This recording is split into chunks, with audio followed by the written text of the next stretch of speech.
magnifique, juste magnifique. Salut à tous, on se retrouve pour le débrief de ce match entre le Real Madrid et Manchester City. Match nul 3-3 au Bernabeu. Avant qu'on commence, n'oubliez pas le petit like, le petit abonnement si ce n'est pas déjà fait et le petit commentaire de ce que vous avez pensé de ce match incroyable. Et ce match, il puait la Ligue des Champions. Qu'est-ce qui puait la Ligue des Champions? Quel match incroyable. On rappelle que De Bruyne était malade, il a failli rentrer en seconde période.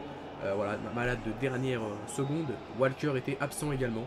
Et on commence par parler de ce match qui a été magnifique avec un Real qui a été quand même assez dominé en première période, en début de première période, avec tout d'abord le coup franc de Silva arrêté par Lunin, mais ça rentre quand même avec Silva qui marque du coup. Lunin qui peut-être fautif sur l'occasion parce qu'il la touche, il aurait pu faire mieux sur le coup franc. Ensuite la frappe de Camavinga à la 12e minute contre son camp de Diaz, c'est détourné. Pour moi c'est plus mérité pour Camavinga, hein, qu'on soit d'accord, mais le but a été mis comme contre son camp, mais pour moi le but aurait dû être donné à Camavinga qui a fait en plus de ça un superbe match. Ensuite Rodrigo passeur décisif et Carvajal qui a été passeur décisif aussi. Quel match de Rudiger, faut dire la vérité du côté du Real, quel match de Rudiger. Le travail de Silva qui va servir Stones, qui sert Foden, qui frappe entrée de surface en pleine lucarne. Et ça fait du coup donner l'avantage à Manchester City. 22e but de la saison pour Foden. Ensuite la frappe magnifique de Guardiol, 3-2. Premier but avec City pour lui, pour Guardiol. Ensuite la sortie de Kroos, l'entrée de Modric. Et la sortie de Rodrigo qui a fait un plutôt bon match. Et l'entrée de Brahim Diaz. Ensuite le centre de Vinicius, la deuxième passe D de Vinicius qui a fait un match exceptionnel. Le centre pour Valverde, reprise et 3-3.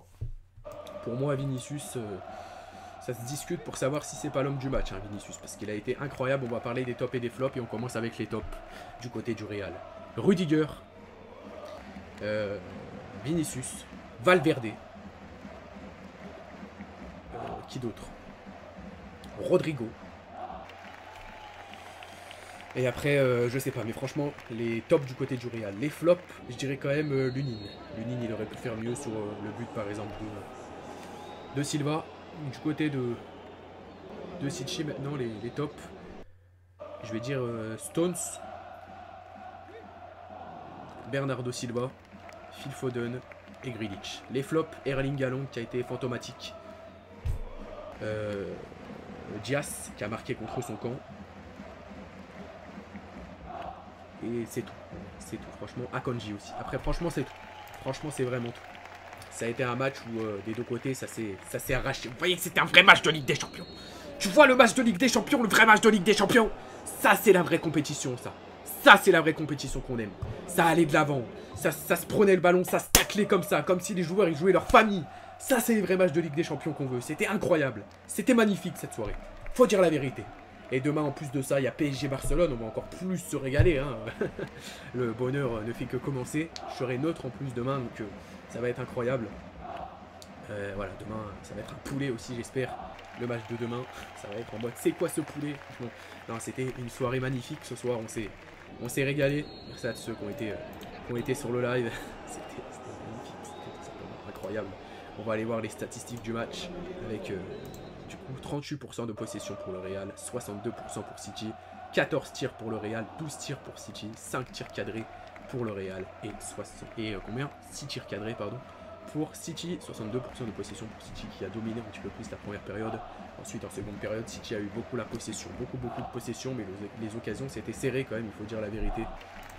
Mais City voilà, après surtout en seconde période City avait les meilleures occasions, on soit d'accord. Ensuite en fin de seconde période le Real est revenu. En fait ça a été un bouleversement de situation dans tous les sens. Real qui était devant, après City, après Real, après City. C'était vraiment la sacrée fièvre du mardi soir ce match. C'était magnifique. Et avec Vinicius qui est clairement l'un des meilleurs joueurs du monde. Incroyable Vinicius, qu'est-ce qui nous a régalé encore aujourd'hui. Bellingham, pareil. Imaginez cette équipe les amis. Avec Vinicius, Mbappé, Rodrigo. Imaginez cette équipe, juste l'attaque. Bellingham en MOC, Vinicius, Rodrigo, Mbappé. Imaginez les amis, imaginez. Ça va être incroyable. Et surtout aussi du côté de City, il n'y avait même pas Kevin De Bruyne. Il n'y avait même pas Kevin De Bruyne du côté de City. Et regardez comment ils ont joué sans Kevin De Bruyne. Incroyable, magnifique franchement. Voilà, je sais pas combien de fois j'ai répété incroyable, magnifique. Bon, c'est vraiment ce que je pense. Comme ça, vous voyez que je le sens vraiment, que je le pense vraiment de tout cœur. Et j'espère qu'au match retour, on va se régaler le 17. Le suspense reste à son comble. Très clairement, Kamavinga. Kamavinga. Oh là là là là là là. Qui est ce joueur, Kamavinga? Qu'est-ce qu'il est fort? Qu'est-ce qu'il est fort? Faut lui mettre sa clause libératoire à 300 millions, lui aussi. Quel match de fou, quel poulet il nous a pondu encore aujourd'hui. Qu'est-ce qu'il est fort, mais c'est quoi ce poulet, Bellingham, encore? Incroyable. Bellingham, top. Vinicius, top. Valverde, top. Rudiger, top. Oh là là, magnifique cette équipe. N'hésitez pas à me dire ce que vous en pensez dans les commentaires, mais exceptionnel.